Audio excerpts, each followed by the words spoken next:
Get that kid away from my cabin before I call security! The sharp command echoes through American Airlines Flight 447 as a well-dressed white woman in first class points an accusatory finger toward the back of the plane.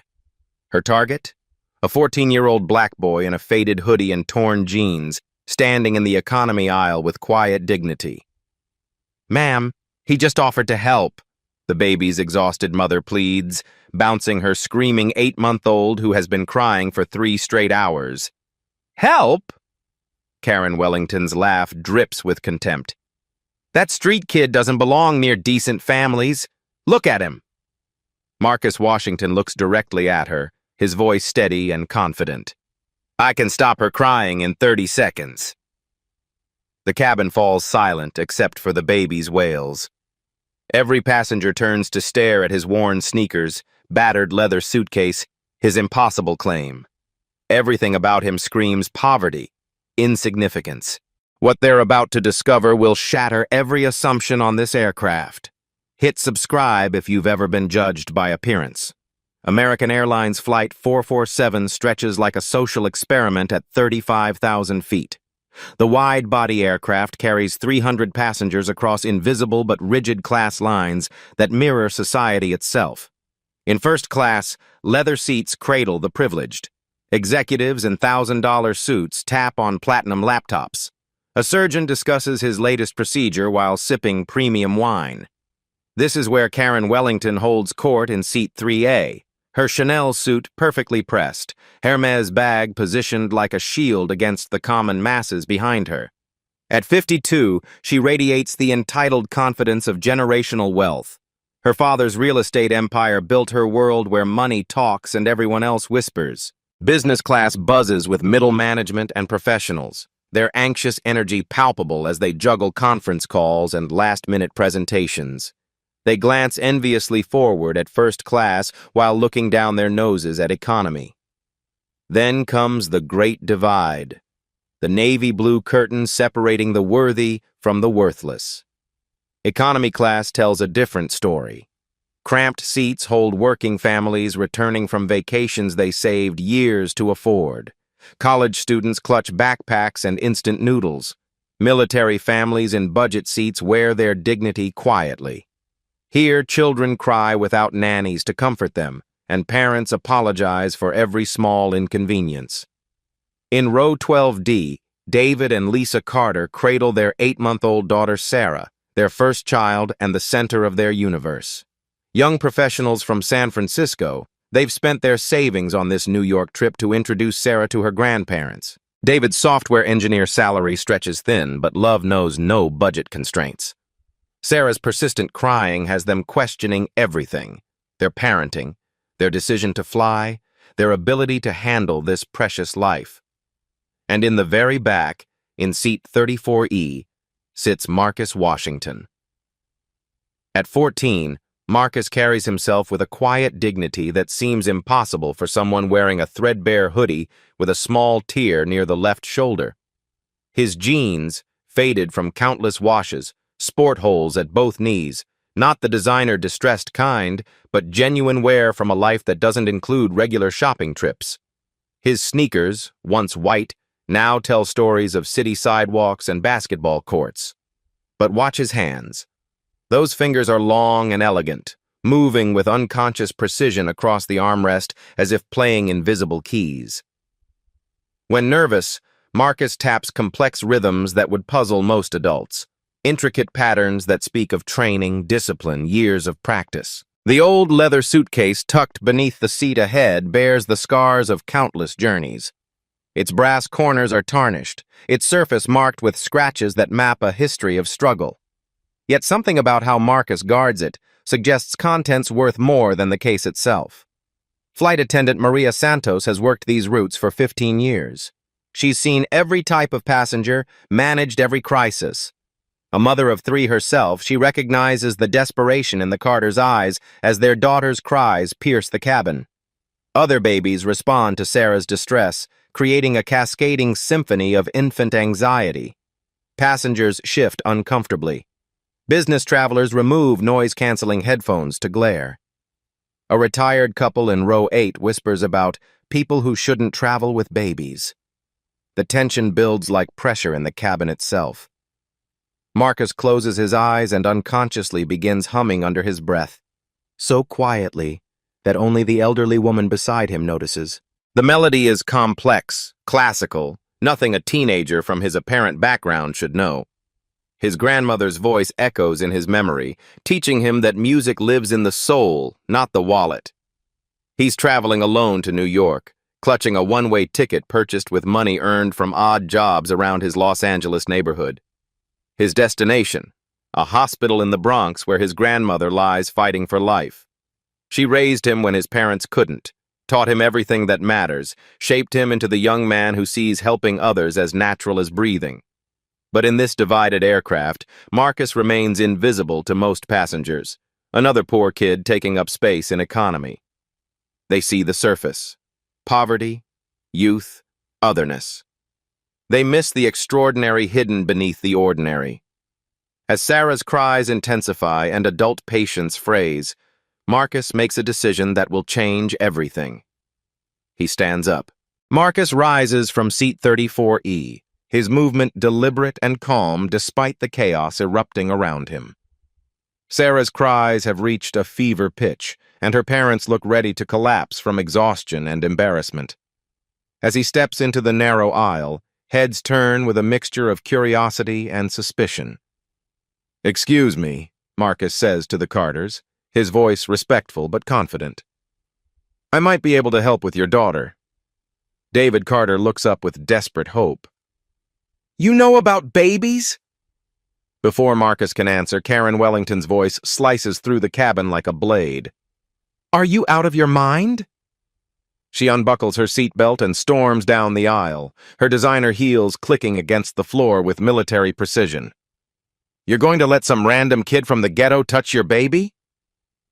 The word ghetto hangs in the air like a toxic cloud. Conversations stop. Passengers crane their necks to witness the confrontation brewing in economy class. "Ma'am, I just want to help," Marcus maintains his composure, but his jaw tightens slightly. "I have experience with children." Karen's laugh is cruel and sharp. "Experience? What kind of experience? Babysitting your drug dealer's kids?" She turns to address the cabin like a prosecutor making her case. "Look at him. Look at those clothes. This is exactly the kind of person who shouldn't be around decent families." A businessman in row 6 nods approvingly. "The woman's got a point. Kid looks like trouble." "Probably part of some gang," whispers a passenger behind him. "You can tell by how he carries himself." "I've seen his type before," adds another voice. "They start with offering help, then they rob you blind." Marcus feels the weight of their stares, their assumptions, their fear disguised as concern, but he doesn't back down. "My grandmother taught me about caring for babies. She raised me when—" "Your grandmother?" Karen interrupts with mock sympathy. "Let me guess, a welfare queen with 10 kids by different fathers? That's your childcare expertise?" Gasps echo through the cabin. Even passengers uncomfortable with Karen's words remain silent, unwilling to challenge someone from first class. A woman in business class chimes in. "These people always have a sob story. Don't fall for it." "Exactly," Karen continues, emboldened by the support. "They prey on good-hearted families like yours. This is textbook manipulation." Lisa Carter looks torn between desperation and social pressure. Maybe we should try other options first." The betrayal stings, but Marcus understands. These people see his skin, his clothes, his age, and construct a story that has nothing to do with who he really is. "Options?" Marcus asks gently. "What options haven't you tried? I can see you're exhausted." "Don't engage with him," Karen snaps. "That's exactly what he wants, to seem reasonable, trustworthy. It's classic predatory behavior."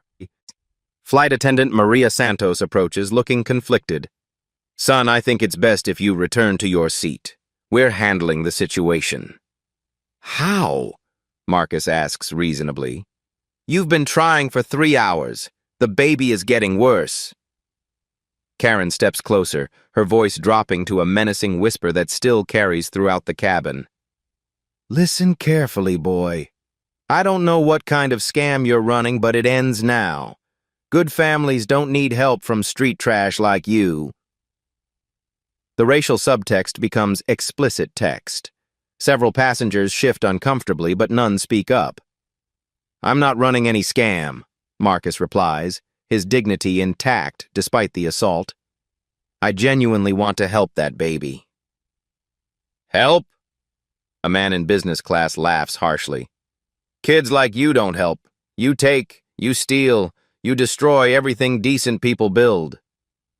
Probably casing the cabin, suggests another passenger. Looking for wallets, jewelry, expensive electronics. Bah. The crowd mentality builds like a storm. Whispered comments grow louder. Suspicious. Doesn't belong here.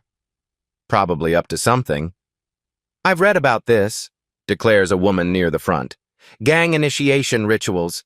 They target airplanes now because security is harder to get help from. Karen senses her advantage and presses it. Security should check his background. Kids from his neighborhood don't just offer random help. There's always an angle. Always. Marcus's hands tremble slightly, but his voice remains steady. I'm not from any neighborhood you're thinking of. I'm just a 14-year-old boy trying to help a crying baby. 14? Karen's eyes gleam with malicious satisfaction. So you're a runaway, probably heading to New York to cause trouble. Where are your parents? Let me guess. Prison? Or dead from gang violence, adds the businessman. Either way, this kid has no supervision. Duh. The attack is so vicious, so personal, that even some of Karen's supporters look uncomfortable. But Marcus doesn't respond with anger. Instead, he does something unexpected. He begins to hum. The melody is soft, barely audible, but hauntingly beautiful. Classical in structure but warm in delivery, it seems to flow from some deep well of musical knowledge. Oh, perfect! Karen exclaims. Now he's making noise to disturb everyone further. This is exactly what I'm talking about. Probably some rap song, sneers a passenger. Inappropriate for children. Could be gang signals, suggests another, warning his accomplices on the ground. But something strange happens. Sarah's cries, which have been relentless for hours, begin to soften. Her tiny fists unclench slightly. David Carter notices immediately. Lisa, she's calming down. Karen panics at losing control of the narrative. It's a coincidence. Don't let this delinquent manipulate you. This is exactly how they work. Create a problem, then offer a solution. She signals to Maria Santos. I want him removed from this flight immediately. He's harassing passengers and disturbing the peace. Ma'am, that seems extreme. Maria begins. Extreme? Karen's voice rises to near hysteria. I paid $12,000 for my ticket. I will not be held hostage by some juvenile delinquent and his ghetto tactics. The air marshal, a stern man in his 50s, approaches from the front of the plane. His hand rests casually near his concealed weapon. Young man, I need you to return to your seat immediately. This is America, Karen announces to the cabin.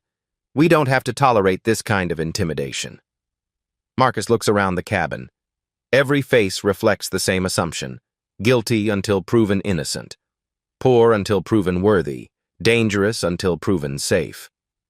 Sarah's cries intensify again as Marcus stops humming. Please, he says quietly. Just let me try. What's the worst that could happen? Karen answers with venom. The worst? You could hurt that innocent baby, steal from that family, or worse, people like you. She catches herself before saying something even more explicitly racist, but the implication hangs heavy. The air marshal's voice carries authority and finality. Son, return to your seat now or I'll escort you there in handcuffs. As Marcus walks the gauntlet back to economy class, passengers stare with a mixture of relief and righteous satisfaction. They've protected themselves from the dangerous other, the intruder, the threat. Karen calls out one final humiliation. And keep that noise to yourself. Some of us are trying to have a civilized flight. But in his old leather suitcase, hidden beneath worn clothing, lies evidence that will soon turn their comfortable prejudices inside out. Sarah's cries resume with doubled intensity, as if she knows her salvation just walked away. 20 minutes pass in cabin hell. Sarah's screams have reached a primal intensity that makes grown adults cover their ears. Other babies throughout the plane join the chorus, creating a symphony of infant distress that frays every nerve. The captain's voice crackles over the intercom. Flight attendants, please prepare for possible emergency landing in Denver. We have multiple passenger complaints and concerns about infant distress. Karen Wellington sits smugly in first class, satisfied that she's protected decent society from the dangerous boy in the back. She sips champagne while scrolling through her phone, occasionally glancing back with victorious disdain. But from seat 34E, something extraordinary begins to happen.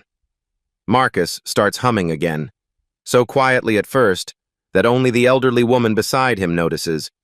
The melody is complex, sophisticated, nothing that should emerge from a teenager in torn jeans. Bach's Air on the G string, but with subtle variations that demonstrate deep musical understanding. The woman, Eleanor Martinez, taught elementary school for 40 years before retirement. She recognizes genuine talent when she hears it. "That's beautiful, dear," she whispers. "Where did you learn that?" "My grandmother," Marcus replies softly, never stopping the melodic flow. "She said music is medicine for the soul." 3 rows ahead, David Carter bounces Sarah desperately while Lisa paces the narrow aisle. The baby's face is red, her tiny body rigid with distress. But gradually, almost imperceptibly, something shifts. Sarah's screams become slightly less piercing. Her tiny fists, clenched in fury for hours, begin to relax. Her desperate kicking slows to restless movement. "David," Lisa whispers urgently. Is she calming down?" "I think so," he replies, hardly daring to hope. "What changed?" The answer comes from an unexpected source. A businessman in row 8, the same one who earlier called Marcus trouble, leans forward with confusion. "Is someone singing back there?" The humming grows slightly stronger, more confident. Marcus maintains perfect pitch and rhythm while incorporating subtle variations that speak of years of training. Classical music theory flows through his voice like second nature. Sarah's transformation becomes undeniable. Her cries fade to whimpers, then to curious silence. For the first time in 3 hours, she looks around with alert, interested eyes instead of screaming in distress. "It's the music," Eleanor announces to nearby passengers. "That young man's humming is calming her down." Word spreads through the cabin like wildfire. Passengers crane their necks to locate the source of the mysterious melody. Some pull out phones to record, sensing something extraordinary happening. Karen Wellington notices the shift in energy and storms back toward the economy. "What's all this commotion about?" "The baby stopped crying," a passenger explains. "That kid's humming worked." Karen's face contorts with rage. "Absolutely not. I will not allow you people to credit that delinquent with anything." She marches to Marcus's row, her voice sharp with authority. "You, stop that noise immediately! You're disturbing passengers with your street music!" Marcus looks up calmly. "The baby seems to like it, ma'am." "I don't care what the baby likes," Karen's voice carries throughout the cabin. "I paid good money for a peaceful flight, not some ghetto concert." Flight attendant Maria Santos approaches cautiously. "Ma'am, if the music is helping the infant—" "It's not helping anything," Karen interrupts. "He's manipulating the situation, making noise until people give him attention and money." To prove her point, she demands Marcus stop humming entirely. "Complete silence, now!" Marcus complies, closing his mouth mid-melody. The effect is immediate and dramatic. Within 30 seconds, Sarah's peaceful state evaporates. Her face reddens, tiny fists clench, and the screaming resumes with renewed intensity. "Coincidence," Karen declares desperately, but her voice lacks conviction. Eleanor Martinez speaks up with the authority of 4 decades teaching children. "Young man, please continue. That baby needs your music." "He doesn't have permission," Karen begins. "I'm giving him permission," David Carter calls out. "If it helps Sarah, please keep singing." Marcus begins humming again, and once more, the magic happens. Sarah settles, her cries fading to contented silence. The transformation is so obvious that even Karen's supporters begin to question their assumptions. Marcus reaches into his battered suitcase and pulls out a worn leather notebook. As he opens it, sheet music becomes visible, complex compositions written in careful handwriting. For eagle-eyed passengers, something else might catch attention. The faint embossing on the notebook's cover, barely visible through years of wear. Karen spots the notebook and laughs mockingly. "Oh, perfect! Now he's got a prop. Probably bought that fake music book at a pawn shop to impress gullible people." But her laughter sounds forced, nervous. Around the cabin, passengers are starting to put pieces together. The sophisticated melody, the baby's immediate response. The notebook is full of serious musical compositions. Marcus continues humming while studying his notes, making small adjustments to his melody based on written variations. His technique displays knowledge of infant psychology combined with advanced musical training, an impossible combination for a street kid from the ghetto. Sarah sleeps peacefully in her mother's arms for the first time all day. With Sarah sleeping peacefully, Marcus gains unexpected allies throughout the cabin. Eleanor Martinez becomes his most vocal supporter, using her teacher's authority to challenge other passengers' assumptions. "I've worked with children for 40 years, she announces. "That young man has extraordinary talent." A young mother in row 15 nods enthusiastically. "My daughter stopped fussing too when he started humming. It's like magic." But Karen Wellington refuses to surrender control of the narrative. She rallies her supporters with increasingly desperate attacks. "Don't let him fool you. This is exactly how con artists work. They create a crisis, then offer a solution. Classic manipulation." A businessman in first class amplifies her message. "These people are trained from childhood to exploit good-hearted Americans. They target airplanes because we can't escape or get help." "Exactly!" Karen's voice rises with righteous indignation. "He probably has accomplices on the ground waiting to rob the families he's helped during the flight." Marcus stands up slowly, his notebook of compositions clutched in his hands. For the first time, he speaks with growing confidence instead of defensive politeness. "Ma'am, I understand your concerns, but I'd like to explain something about infant psychology and musical therapy." His words are articulate, knowledgeable, completely at odds with the street kid narrative Karen has constructed. Several passengers lean forward, intrigued by the contrast between his appearance and his vocabulary. "Babies respond to specific frequencies between 125 and 250 hertz, Marcus explains, his voice gaining strength. "The melody I was humming mimics maternal heartbeat rhythms, which creates neurological comfort responses." A doctor in business class looks impressed, despite himself. "That's actually accurate medical information." Karen panics at losing her audience. "He memorized some Wikipedia articles. Any idiot can repeat medical jargon." "Then let me demonstrate something more complex," Marcus responds calmly. He begins humming again, but this time with deliberate technical variations. "This is Brahms' Lullaby in the original German key, but I'm modulating to accommodate airplane cabin acoustics and infant hearing frequency preferences." The sophistication is undeniable. Musicians in the cabin recognize advanced music theory in action. A cellist traveling to a New York audition whispers to her companion, "That's conservatory-level training, no question." Karen's desperation manifests as more explicit racism. "I don't care how many fancy words he memorized. Look at him. Look at where he's sitting. These people don't get real education. They get welfare checks and victim mentalities. Her words shock even some of her earlier supporters. The cabin atmosphere grows uncomfortable as her mask slips completely. "Ma'am," Marcus says with quiet dignity, "you keep saying 'these people.' What do you mean?" The question hangs in the air like a challenge. Karen realizes she's been caught expressing her true feelings and doubles down defensively. "I mean people who don't belong in civilized society. People who take advantage of hardworking Americans who pay taxes and follow rules." Marcus nods thoughtfully. "I understand. You think I don't belong here because I'm black and poor. But what if you're wrong about who I actually am?" "Wrong?" Karen's laugh is shrill with desperation. "I can see exactly what you are. Your clothes, your seat, your age, everything screams trouble." Eleanor Martinez stands up with righteous anger.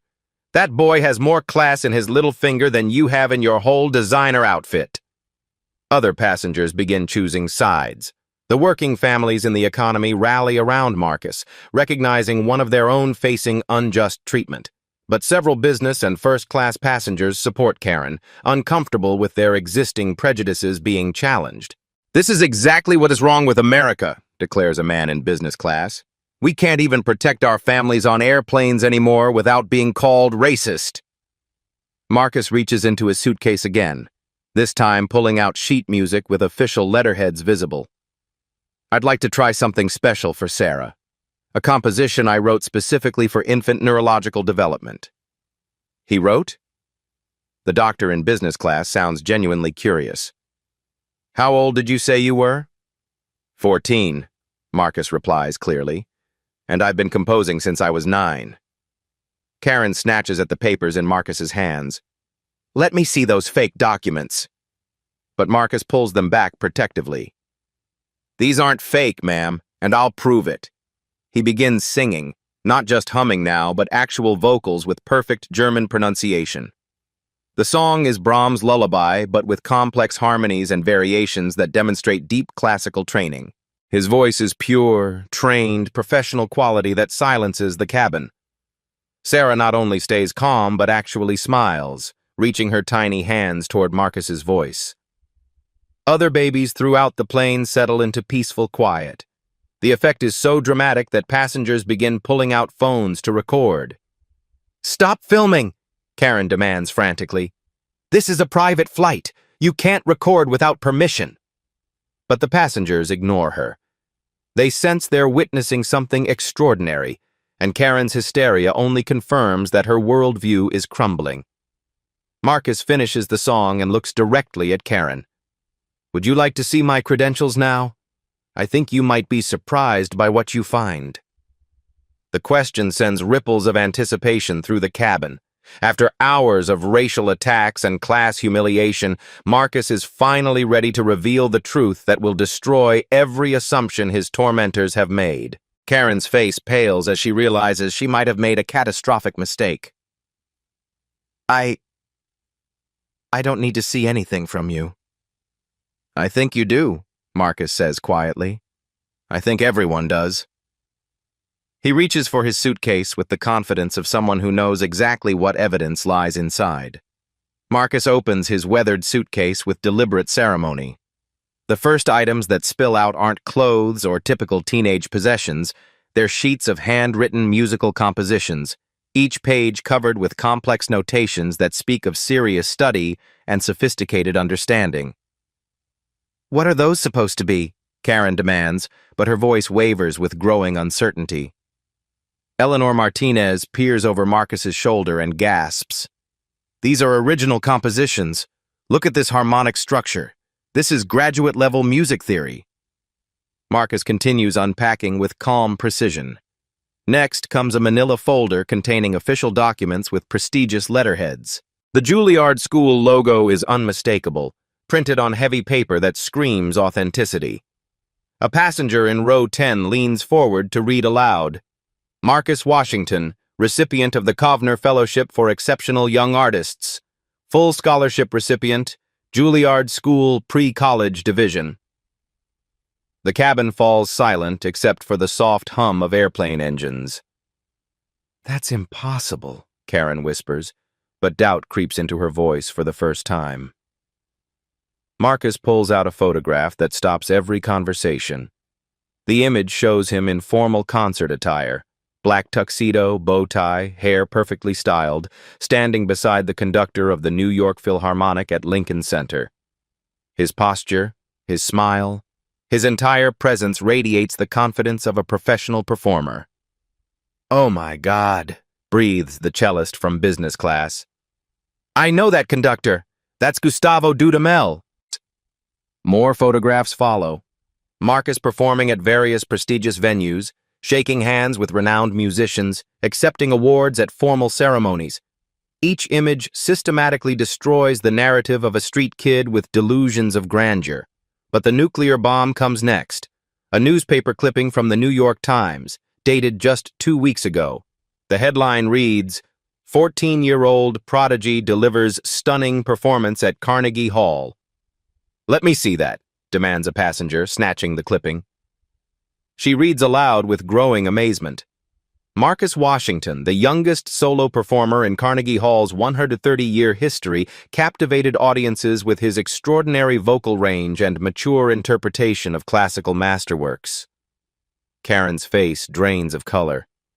"Those are fake! Anyone can Photoshop newspapers." But passengers are already pulling out smartphones, frantically Googling Marcus Washington Juilliard. The search results are immediate and damning to Karen's worldview. "Holy shit!" exclaims a businessman, forgetting his professional demeanor. YouTube video, Marcus Washington Carnegie Hall performance, 18 million views. "Here's another one," calls out the doctor. "NPR interview, child prodigy overcomes poverty to reach musical heights." The articles paint a picture that's simultaneously heartbreaking and inspiring. Marcus, raised by his grandmother in the Bronx after his parents died in a car accident, discovered singing in a church choir at age 6, recruited by Juilliard talent scouts at 9, youngest student ever accepted into their prestigious program. According to this interview, reads Eleanor Martinez, despite his extraordinary success, Marcus still travels economy class to stay connected to his roots and honor his grandmother's lessons about humility. The irony hits like a tsunami. Karen Wellington, who spent the flight attacking Marcus for his poverty and background, was actually tormenting one of America's most celebrated young artists, someone whose story embodies every positive value she claims to represent. "This can't be real," Karen insists desperately. "He's probably stolen someone else's identity. Look at him. Look at his clothes." But the evidence is overwhelming. Passengers show each other their phone screens, video interviews, performance footage, glowing reviews from major publications. Marcus Washington isn't just talented, he's nationally famous. A young woman near the back starts crying. "I was at that Carnegie Hall concert. I didn't recognize him because I assumed." She can't finish the sentence. Marcus pulls out one final item, a letter on official Juilliard letterhead dated 3 days ago. "This is from my voice instructor," he explains quietly. "She's recommending me for advanced study with the Vienna Boys Choir. They've invited me to audition next month." The letter's authenticity is unquestionable. Even Karen's most devoted supporters begin backing away from her, embarrassed by association. "I don't understand," stammers the businessman who earlier called Marcus trouble. "Why didn't you tell us who you were?" Marcus's answer cuts through the cabin like a blade. "Would it have mattered? Should I need a resume to offer help to a crying baby?" The question hangs in the air, forcing every passenger to confront their own prejudices. They judged him not by his character or intentions, but by his appearance and assumptions about his background. Karen makes one final desperate attempt at denial. "Even if this is real, it doesn't prove anything. You still could have been lying about helping the baby." Marcus closes his notebook with quiet finality. "Ma'am, I think it's time I showed everyone what real help looks like. The stage is set for a performance that will not only vindicate Marcus but transform every soul aboard Flight 447. Marcus stands in the center aisle of economy class, surrounded by damning evidence of his extraordinary talent. But Karen Wellington refuses to surrender, her desperation manifesting as increasingly vicious attacks that shock even her former supporters. "I don't care what fake documents you bought," she screams, her carefully maintained composure completely shattered. Mascara streaks down her cheeks, her Chanel suit wrinkled from frantic gesturing. "You're still just another welfare brat trying to con decent people with stolen papers and crocodile tears." Her words hang in the cabin air like toxic fumes. The businessman who earlier agreed with her looks visibly uncomfortable, loosening his tie and avoiding eye contact. "Ma'am, maybe we should reconsider." "Reconsider what?" Karen whirls on him with pure fury, her voice reaching a pitch that makes babies stir. "Let this little criminal manipulate us with sob stories and fake credentials? This is exactly how they operate, playing the victim, exploiting white guilt, stealing opportunities from deserving families." The racist subtext becomes explicit text, causing several passengers to gasp audibly. A young mother shields her children's ears while shooting Karen disgusted looks. Marcus remains perfectly calm despite the racial venom pouring over him like acid rain. His posture stays straight, dignified, unbroken. "I understand your skepticism, ma'am. Words and documents can always be questioned. But music doesn't lie. It can't be faked or stolen or manipulated. It simply is." He moves deliberately to the center of the main aisle, positioning himself where every passenger can see and hear clearly. The airplane's cramped quarters transform into an intimate concert hall as travelers crane their necks for optimal viewing angles. Even the flight crew gathers at both ends of the cabin. "I'm going to perform something I composed myself," Marcus announces with quiet confidence that fills the space. "It's called Dreams Over Clouds, written specifically for children who've lost their way, who've forgotten they're capable of soaring." Karen's face contorts with desperate rage. "Performance? You think this is some kind of show? Some ghetto talent competition? You're not entertaining us, you little—" She catches herself milliseconds before saying the racial slur, but the implication cuts through the cabin like a blade. "Actually," interrupts Dr. Stevens from business class, adjusting his glasses nervously, "I'd very much like to hear this. If he's genuinely from Juilliard, this could be quite remarkable." "He's not!" Karen shrieks, her voice cracking with hysteria. "Can't you see what's happening? He's playing all of you like puppets." This is exactly what they teach these people in the inner cities. Manipulate liberal sympathy, exploit bleeding heart emotions, steal from hard-working Americans. Eleanor Martinez rises from her seat with righteous fury blazing in her eyes. "That's enough. Your racism is absolutely disgusting. I've taught children for 40 years, and that boy has more character than you'll ever possess." "Racism?" Karen laughs with unhinged hysteria. "I'm being realistic. I'm protecting decent families from predators who prey on kindness." Marcus closes his eyes, centers himself with the meditation techniques his grandmother taught him, and begins. The first note emerges from his throat like liquid starlight, pure and crystalline in the pressurized cabin. It resonates through the metal fuselage with impossible clarity, immediately establishing that this isn't amateur talent or raw, natural ability. This is world-class vocal training combined with extraordinary genetic gifts shaped by years of rigorous discipline. The melody begins softly, conversationally intimate, as if Marcus is speaking directly to baby Sarah's sleeping soul. His breath control demonstrates masterful technique. Each phrase flows seamlessly into the next without apparent effort, supported by diaphragmatic breathing that creates maximum resonance in minimal space. "High above the world tonight, floating on silver wings, close your eyes, my little one, and hear what the angel sings." His voice possesses that rare quality that immediately captivates every ear within range. Passengers who were checking phones, reading books, or engaging in whispered conversations stop everything to listen. The airplane's mechanical soundtrack, air conditioning, engines, electronic beeping, fades into irrelevant background as Marcus's voice claims every corner of the cabin. The song's sophisticated structure reveals itself as advanced classical composition disguised as accessible emotional appeal. Complex harmonic progressions underlie simple, memorable melodies. Professional musicians aboard recognize immediately that they're witnessing something extraordinary. When the storms of life arise and the world seems cold and dark, remember love will light the way, like a gentle, beating heart. Sarah sleeps peacefully in her mother's arms, stirring slightly to smile in her dreams as if recognizing the voice that brought her comfort. But the music's magic extends far beyond its original intended recipient. A toddler 3 rows forward stops fussing completely. An elderly gentleman with tears streaming down weathered cheeks remembers his own grandfather's lullabies from 70 years past. Karen watches in growing horror as her support system evaporates. Passengers who minutes ago nodded agreement with her racial assumptions now stare at Marcus with undisguised awe, their prejudices crumbling in real time. The song's second verse showcases Marcus's technical mastery in ways that leave professional musicians speechless. He incorporates complex vocal runs that demonstrate serious operatic training while maintaining the lullaby's emotional intimacy.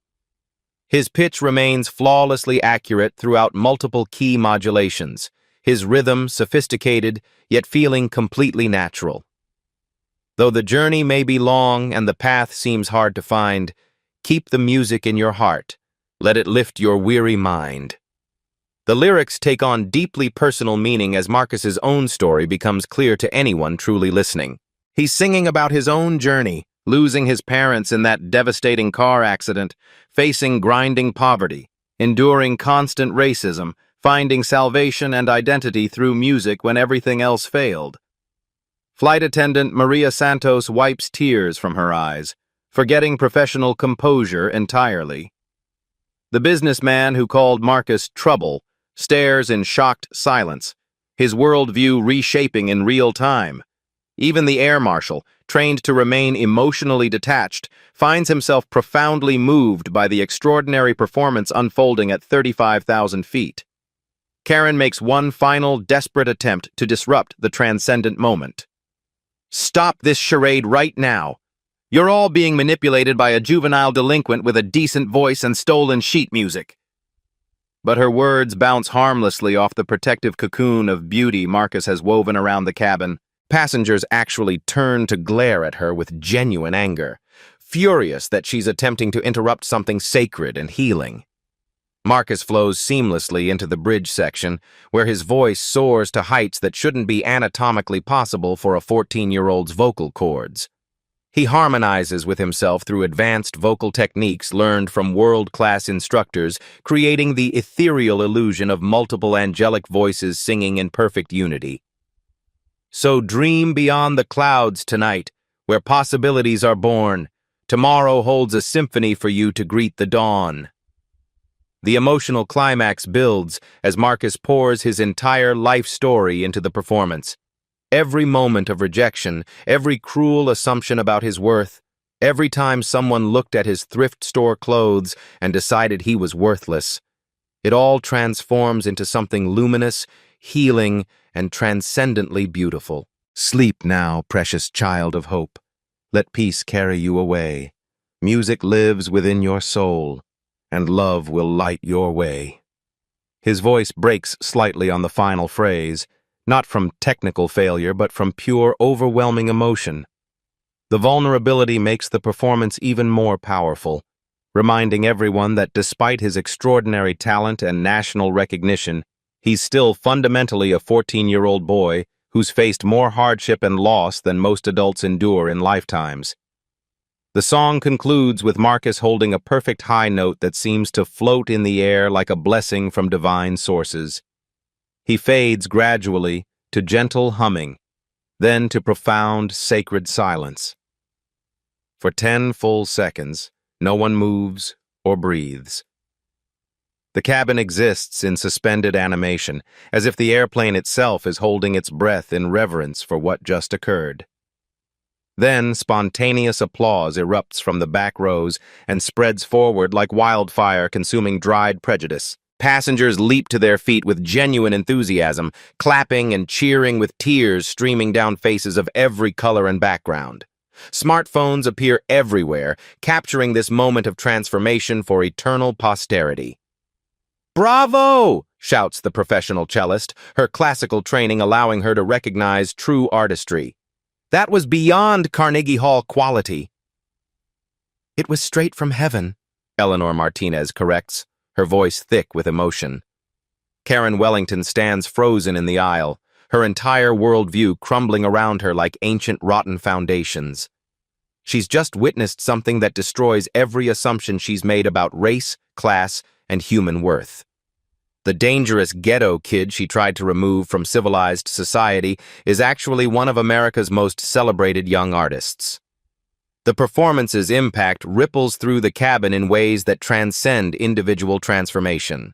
Passengers begin approaching Marcus with heartfelt apologies and genuine requests. Business cards appear from music industry professionals who happen to be aboard. The captain's voice crackles over the intercom, cutting through the thunderous applause. "Ladies and gentlemen, this is Captain Rodriguez. I've been flying for 28 years and I've never heard anything like what just happened in our cabin. Mr. Marcus Washington, on behalf of American Airlines and every soul aboard this aircraft, please accept our profound gratitude for bringing peace and beauty to our flight." The announcement triggers another wave of cheering. Passengers stamp their feet and whistle appreciation. Even the most reserved business travelers smile and clap with genuine enthusiasm. Karen Wellington stands alone in the aisle, abandoned by every former ally, watching her social world collapse in real time. The weight of her public racism crushes down like cabin pressure decompression. Her hands shake as she realizes dozens of passengers recorded her vicious attacks on a celebrated artist. I need to... Karen's voice cracks as she approaches Marcus. Her designer composure has completely evaporated, leaving raw humanity exposed. "Mr. Washington, I owe you an apology that words cannot adequately express." Marcus looks at her with the same grace he's shown throughout the ordeal. "Apology accepted, ma'am." "No, it's not enough," Karen insists, tears streaming down her face. "I was cruel, racist, and completely wrong. Everything I said came from prejudice and ignorance." She reaches into her purse with trembling hands. "Please take my business card. I want to sponsor your next concert. Donate to whatever programs support young musicians like yourself." Eleanor Martinez starts a spontaneous collection, passing a hat through the cabin. "Let's show Marcus how much his gift means to us." Bills and coins flow freely from passengers who moments ago viewed him as a threat. A software engineer from Silicon Valley pledges $1,000 on the spot. The professional cellist offers to arrange introductions with her contacts at major symphony orchestras. Social media explodes in real time.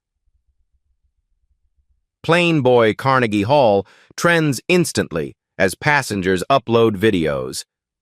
American Air's Twitter account retweets clips with pride. Classical music lovers share the story worldwide within minutes. Marcus deflects attention with characteristic humility. "Thank you all, but I just wanted to help a baby stop crying. Now I need to get to my grandmother. She's waiting for me in the hospital." Baby Sarah sleeps peacefully in her mother's arms, her face serene for the first time all day. Lisa Carter whispers to her husband, "She's been calm for over an hour. It's like a miracle." Flight attendant Maria Santos approaches with tears in her eyes.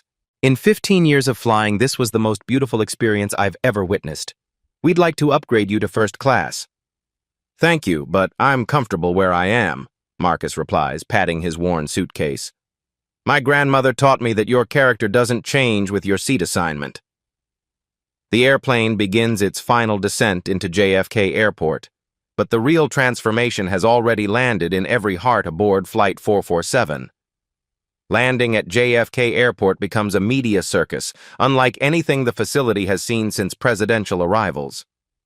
Word of the viral videos leaked ahead of the flight, drawing news crews from every major network. As passengers disembark, reporters surge forward with cameras and microphones, creating a carnival atmosphere in the terminal. "Marcus! Marcus Washington!" journalists shout over each other. "How do you respond to being called America's angel in the sky?" Marcus walks through the chaos with remarkable composure for a 14-year-old thrust into spontaneous fame. His worn sneakers and faded hoodie create striking contrast against the polished media environment. "I just helped a baby stop crying. That's what anyone should do." Karen Wellington faces a different reception.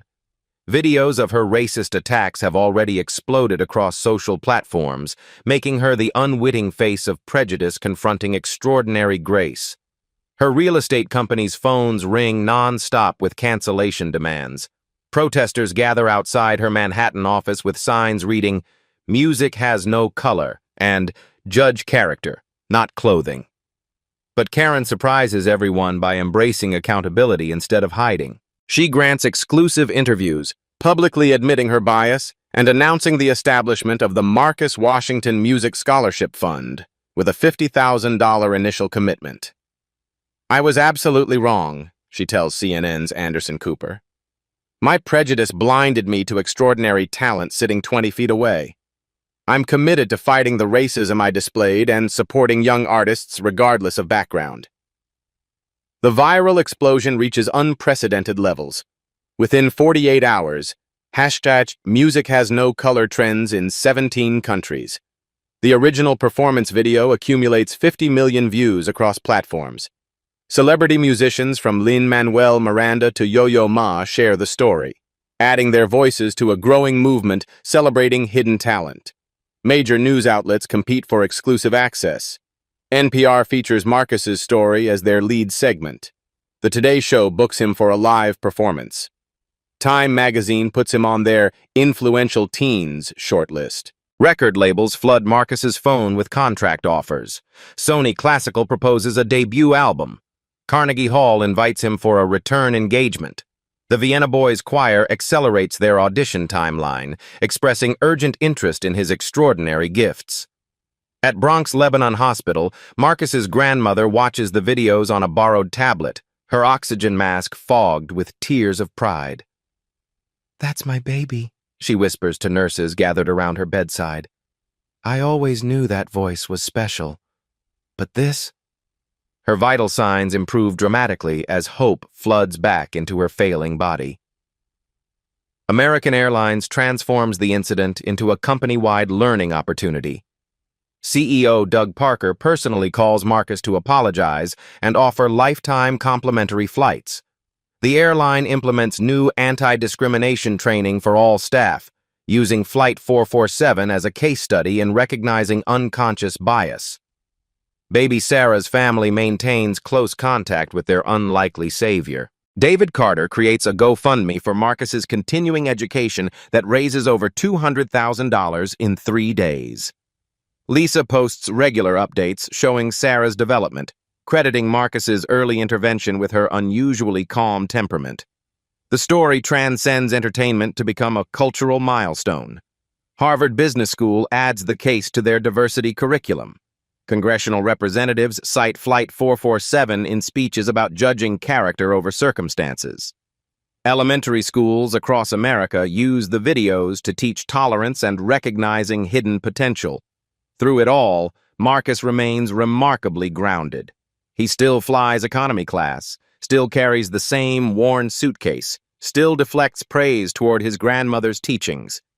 When asked about his sudden fame, he simply says, "Music brought us together. Now maybe we can listen better to each other." The 14-year-old who boarded Flight 447 as an invisible passenger deplanes as a national symbol of hidden genius, waiting to be discovered in unexpected places. 3 months later, Marcus Washington stands on the Carnegie Hall stage again, but this time, he's not alone. Baby Sarah, now 11 months old, sits in the front row with her parents, clapping her tiny hands as her unlikely guardian angel takes his bow. In the audience, Karen Wellington wipes tears from her eyes while filming on her phone. The same device she once used to document her shame now captures her redemption. But this story isn't really about Marcus Washington, extraordinary as he is. It's about the Marcus Washingtons we pass every single day without seeing, without hearing, without recognizing the miracles hidden in plain sight. How many times do we judge someone's worth by their zip code, their clothing, their age, or the color of their skin?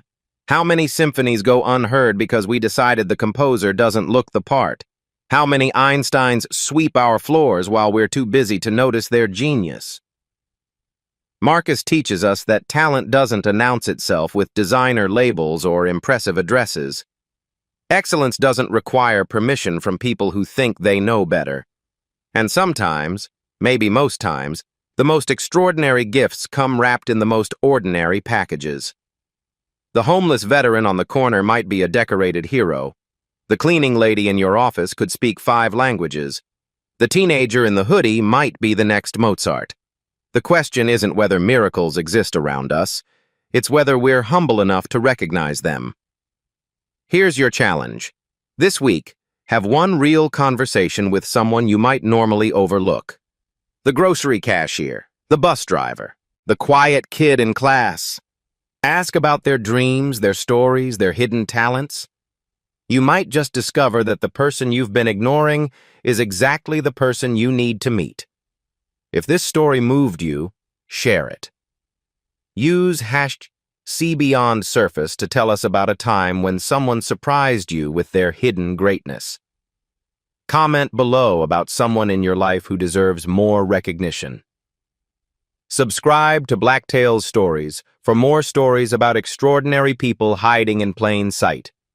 Because next week, we're featuring the homeless woman who solved a MIT math problem that stumped professors for 3 years. Remember Marcus's words. Music doesn't see color or class. It just sees human hearts. What beautiful music are you not hearing because you're not really listening? Ring that notification bell, hit subscribe, and let's build a world where everyone gets the chance to share their song. Because every single person you meet is fighting battles you know nothing about, carrying dreams you've never imagined, and possessing talents that could change your life. If you're brave enough to look past the surface and see the symphony waiting underneath,